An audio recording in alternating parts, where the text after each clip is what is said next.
Today's episode of Off the Timeline is titled The Question That Ended a Conference. In most college football stories, power announces itself. Championships, crowds, money. This story begins somewhere quieter. In 2010, Duke football did not matter. Not to television, not to recruiting, not to the national title picture. But what if this was the reason exactly why what Duke did next was so dangerous? But first, let's set the table and reframe Duke. Duke was not a sleeping giant. There was no lost dynasty, no hidden upside. Duke football existed at the margins of relevance, and everyone involved understood that, which meant Duke didn't have to pretend. They didn't have to chase power. They didn't need to signal ambition. They needed something far more modest: control. And that sets the table for the decision they made next. What if, Duke hired Paul Johnson? This wasn't a bid for dominance. It was a rejection of imitation. Duke looked at the ACC and quietly admitted something no one else would say out loud. We are not trying to win the same way you are. That sentence never appeared in a press release, but it didn't need to.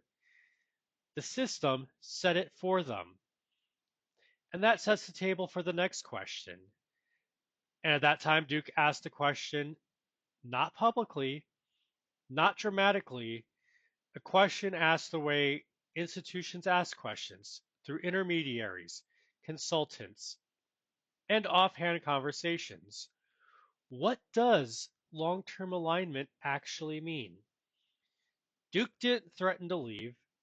Duke didn't ask to be taken, but Duke wondered whether staying was a choice or just inertia.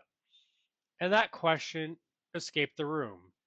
And that leads to why this scared the wrong people. Florida State heard the question and they got angry. Clemson heard it and they stayed silent. But North Carolina did something else entirely. North Carolina listened. Because Duke wasn't asking as a football power, Duke was asking as an institution that had already accepted its limits. And that made the question universal. And that led into the ACC emergency where nothing happened. The ACC gathered, not to announce change, but to confirm that no one agreed on what change meant. Football first schools spoke in urgency. Academic schools spoke in abstraction. Basketball schools spoke in legacy. No one shouted. No one walked out, which is how conferences experienced their downfall. And that leads us to Florida State and their mistake of being early. Florida State was right about money, about trajectory, about the future. And Florida State was loud. They treated urgency like leverage. They treated truth like power. But systems don't reward accuracy, they reward timing. Florida State tried to force the future to arrive early, and the future waited them out. And that leads us to Clemson, who played the long game. Clemson never raised its voice, never demanded reform, never framed itself as a victim. Clemson just kept winning inside a structure they knew would not last. They didn't ask to leave, they made themselves impossible to ignore. That leads us to North Carolina, who moves in the moment of no return. North Carolina never called its exit a rebellion. It called it alignment. Not ambition, not dissatisfaction, alignment. That word does way more damage than any threat ever could, because once alignment replaces loyalty, permanence is over, which leads us to the final irony that Duke stays. Duke never leaves. Duke never dominates. Duke never reshapes the standings.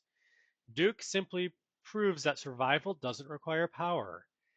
And that realization that you can exist without pretending is what breaks systems built on shared illusion. The ACC didn't collapse when schools left. It collapsed when a non-blue blood asked a question powerful schools were afraid to ask. Florida State saw the future first.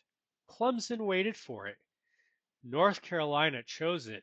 And Duke, not great, not feared, not dominant, simply wondered whether staying was still the safest option. Once that question existed, the conference was already over.